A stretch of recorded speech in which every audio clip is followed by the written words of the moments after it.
guys, welcome back to PHASE-REV's next edition, and today will be a masterclass on yoga by Vaibhav. Vaibhav, good to meet you. Hi, Anirudh. So, Vaibhav, how about you give us an intro about yourself? I'm a Vaibhav. I have been doing yoga from last 7 to 8 years. So initial years I have been practicing yoga, and then I never thought of becoming yoga teacher. But yeah, my elder brother was a yoga teacher. So behind him, I started doing yoga. Earlier, my parents were asking for the to be some engineer or a pharmacy guy, but I never wanted to go in that. So I thought no, let's go on this path. And yeah, from last 1.5 year, I'm doing Instagram stuff, and I'm having quite good follows on that. Yeah, Vaibhav. So, obviously, I did have a look at your Instagram, and it's pretty huge, 110K, and you do follow your passion, which is really great to hear. And yoga, obviously, which is like a momentous thing in all our lives. I've read a quote somewhere which says the best gift India has ever given the world is yoga. I've read it in an Yeah. article somewhere, but yeah, how about you explain to us the significance of yoga and how important it is in everyone's life? So the yoga is the like after the COVID, it has become something else. Like something else, as in as I can say, is yoga should and yoga has become some people's day-to-day lifestyle. So it should be lifestyle as well. If you're doing yoga, you are not aging. Means you are glowing skin. You're actually your mood is having good. You will enjoy your life in actually not on the mat for sure. When you do yoga on the mat, you sweat a lot, you stretch a lot, you scream. You don't feel good when you want to sit in meditation for quite some time. But the moment you are going out of the yoga class, the yoga really gonna help you to focus on your work, focus on your studies. This is how yoga gonna help you in everyday's life. Oh, that's really great to hear. So, Vaibhav, obviously, you mentioned the significance of yoga and how important of a lifestyle it is. So, how about you tell us a little bit more about your history with yoga and what it has taught you in this whole 7 to 8 years period, right? What's been your biggest learning, and how would you say it's impacted you that deeply? So yeah, that's a good question, and I can say it has impacted me in so many ways. For example, I was working in Vietnam. I started yoga, then I went to work in Vietnam. But due to the COVID, I came back to the India. So everywhere there's a lockdown. The work wasn't going on, so I had to come back. When I came back, that time it was very difficult to survive with the people. Uh, Indian communities, they will torture you about, oh, he must be having COVID. He must be having COVID. He should go for the test. So that all things happened, and with this all frustration and all, with all this stressful life, I started reading Gita. So Gita has impacted a lot in my life. So there is a famous sloka called Karmanyavadikaraste Ma Mapaleshu Phaleshu Kadachana Kadachana, Ma Karma exactly. Phale Turbama Te Sangasto Karmani. So you should just do your karma. You don't have to think or ask for fruit. The fruit gonna come you. Anyway, you have to do the karma. But so what I started doing is I started practicing my yoga practice. So I was not taking classes. I was not working for anyone, but I was working for myself then. So there where I read Gita. I practiced well, but yeah, again there was a turning point in my life that during the practice I didn't have a good coach and I got a back injury. So there were the back problems lots of people get, and I also got injured with the back. The back injury was that tough. I didn't get to know that time it was a sciatica pain or what type of pain it was. But later on, I reduced my practice, which I used to do the advanced asanas. Then I came to the Bangalore. I met one of my sir called Nanda. So I learned a lot under him. So he taught me just not yoga, but also some movements which we should do before the yoga for the mobility of the body, to understand your body. Then from there, I started doing such movements, which is also the part of the yoga. But yeah, this is how my journey came, and this is how I came to the Bangalore, and this is what my history about yoga. Oh, that's really lovely to hear. And yeah, so these are simple mobility movements or the advanced mobility movements, or how do they go? No, I can say I have uploaded that stuff in my Insta, so people can check it out. Guys, I'm Ashtangi. Do check it out. Yeah. So there are some bear walk, frog jumps, but see, frog jump shouldn't be very jockey. There were always you should maintain the pace of your body, how you're moving into the like same pose we are doing, how the bear walks, how the frog jumps, how the crocodile walks. So kind of that walks. So that gives you mobility and muscle strength and stamina in your body. Absolutely. I mean, yoga is all about synchronization of the body and resonating with how you feel inside. And the more you do yoga, the better you're going to feel, right? It's very clear that most people, right, they have jobs in these big companies, because of which it requires long sitting hours, maybe leading to ailments like lower back pain and let's say knee pain, neck pain as well because of the posture and stuff. So, what are your thoughts on this? So see, it's not about just the you're sitting or you're eating or you're walking or you're sleeping. It's all about all the things. So yukta ahara viharasya yukta chastasya karmasya yukta swapno bodhasya yoga bhavati dukkha. It means when you sleep well, when you eat well, when you work for minimum hours. So there are some famous stuff who are saying work for 20 hours. No, yaar, it's not possible for human body. You should work like a human.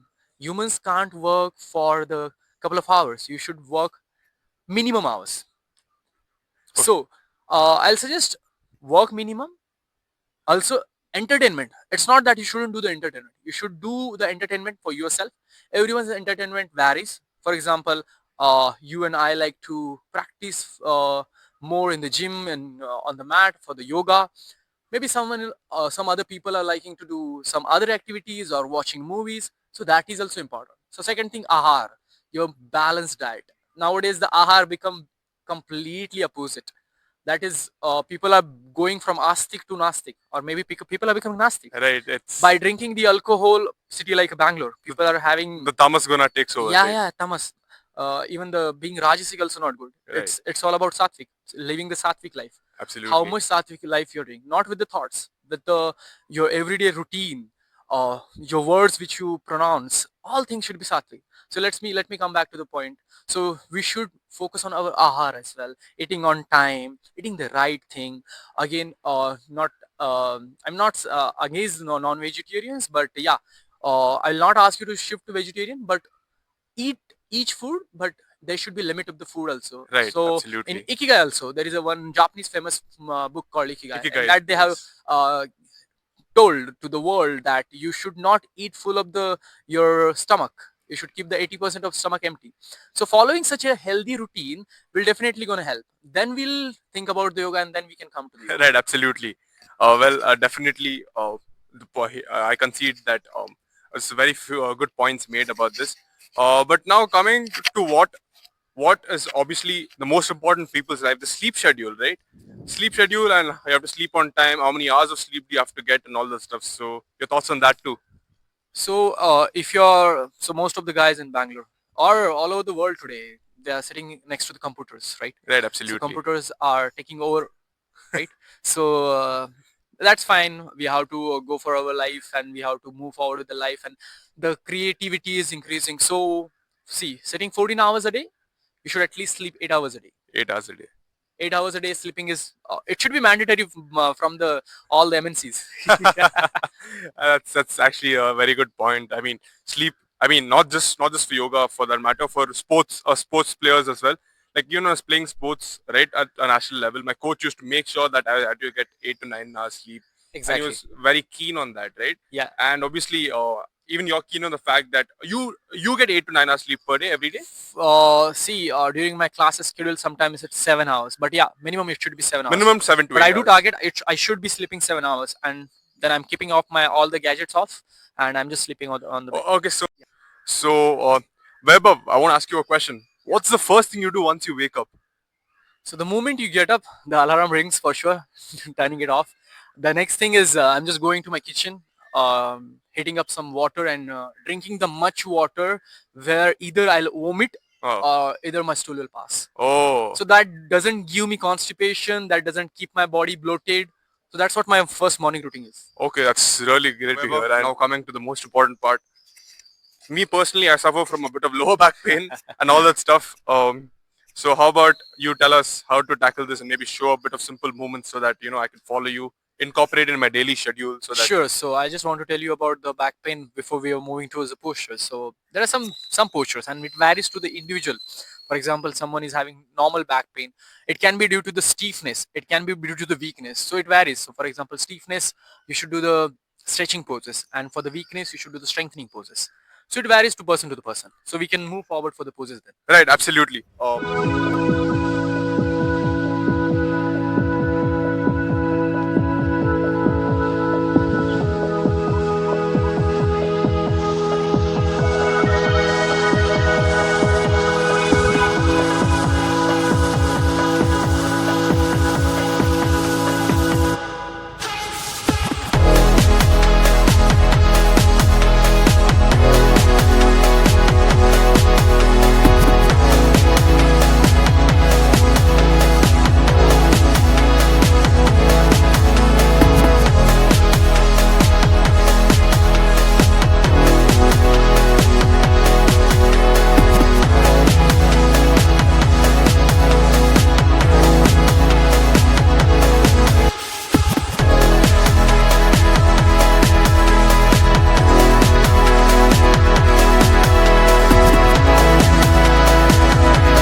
So Vaibhav, that was very good. I felt a lot of knots release in my back as such. So yeah, I think this is some routine I'll be looking to incorporate every day into my lifestyle.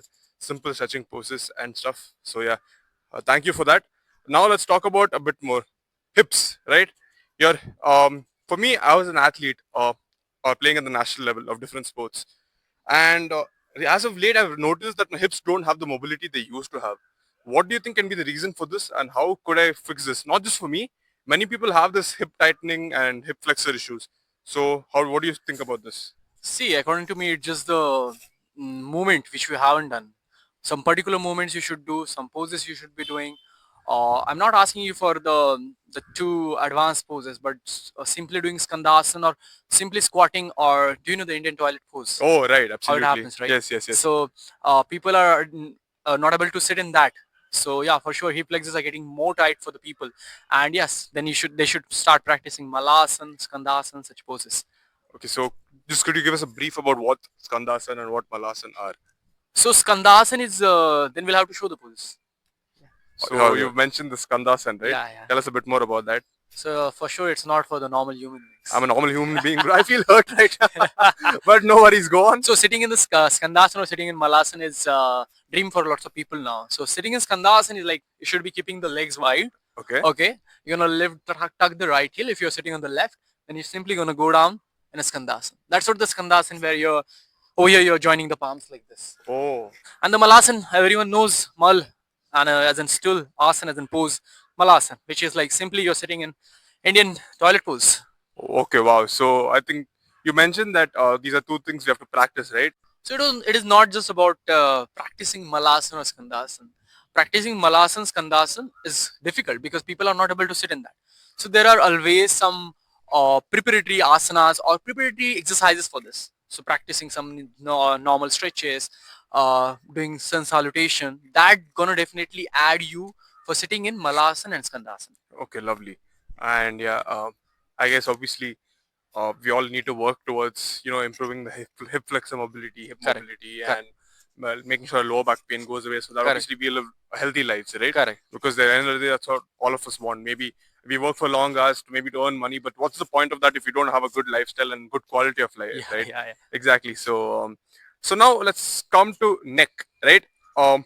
Personally, I mean, all of us are always staring at our phones at some point. So pretty much because of which neck starts hurting. And my parents have been telling this for quite a long time. Change your posture, because, and it kind of hit me that okay, I was doing something wrong because my neck started paining and becomes stiff very fast. So Correct. how would you deal with that? See, neck is the very delicate part. So we are having support on our rib cage. There is also center spine is going, but neck is holding just by the vertebrae and the head is getting hold. So if you're sitting longer hours on the computer for the studying also, not if you're not holding your neck in front of the computers, but if you're reading also, then your posture becomes wrong. Okay, that is going to happen for sure. But to strengthen it, I'll not suggest you just few asanas. When you need to do that asanas, if you're not doing any form of activities, I'm not promoting yoga, but yes, also I'm promoting the yoga. Okay. So doing exercises is same important, but doing yoga, why the yoga? That people should know. The yoga gonna ease you movement. Ease your movement. The yoga gonna make you sit down. The gym guy can't touch their back, but the yoga guy can touch the back. I mean, let's see if I can do that. Oh, not too bad, right? Yeah, not too bad. You need to build some muscles. I have built all the back muscles. Oh, so. great. So now, how about you tell us a little more about what these neck movements are? For some neck movements, your neck is always connected to the shoulder. When the neck pains, the shoulder pains, the arm pains, it varies. Again, there are some different disorders which we call cervical spondylitis, frozen shoulder, such as. So doing shoulder exercises, doing neck exercises such as you're moving your neck right and left, that also adds a lot. But in that, doing bhujanga asana, spinach pose, marjorie asana, these poses are gonna help you a lot for the neck. But yes, when neck pain starts, you need to do the strengthening exercises. So the bhujanga asana, you mean the cobra pose? Yeah, cobra pose. How about let's try that? Yeah, we can try it. And what's the other one you said? Marjorie asana. Marjorie. Which is okay. Oh, okay. We've already done that, but yeah, let's say the bhujanga asana. Sure.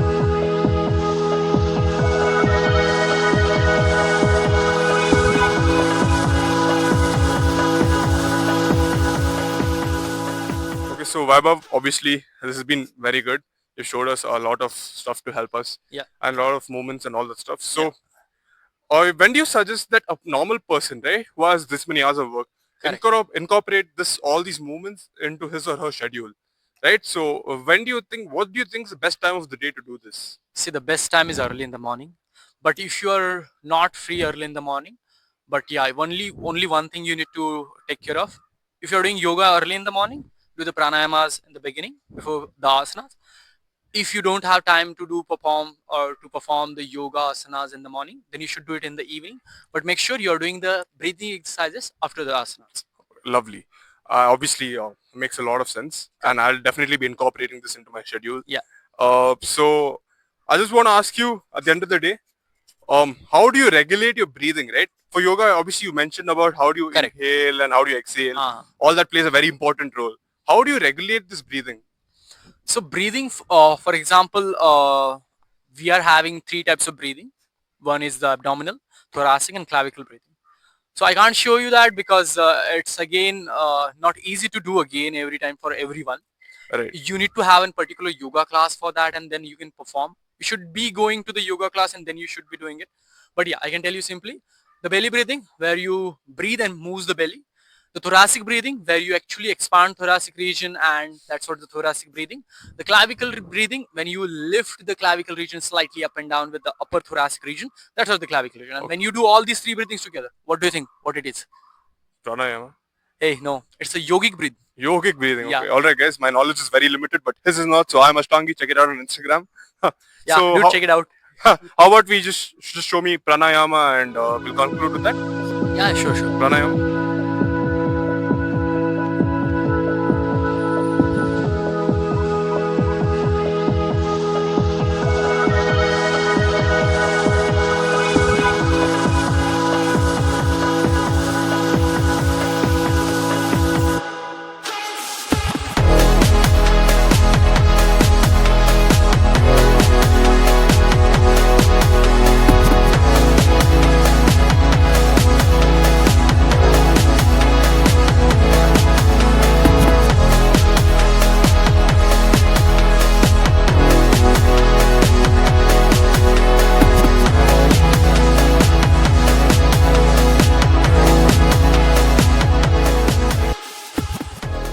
So, Vaibhav, the insights were really good, and I've learned a lot from this brief period where you explained so much to me, and it's been an absolute pleasure talking to you today. And I learned so much, and I hope the people have learned so much too. You have a vast storehouse of knowledge in yoga, and we're really grateful for that, and we're really grateful for you, for sharing the information to us and helping us out with this. So, thank you so much, Vaibhav. What do you say? Yeah, thank you so much for this lovely time. I really enjoyed and hope people will follow us. Yeah, definitely. Do follow us, Phasar on Instagram, and I'm Ashtangi on Instagram too. And yeah, it's a pleasure talking to you, Vaibhav. Thank you. Let's Same to hope you, to do this again. Thank you.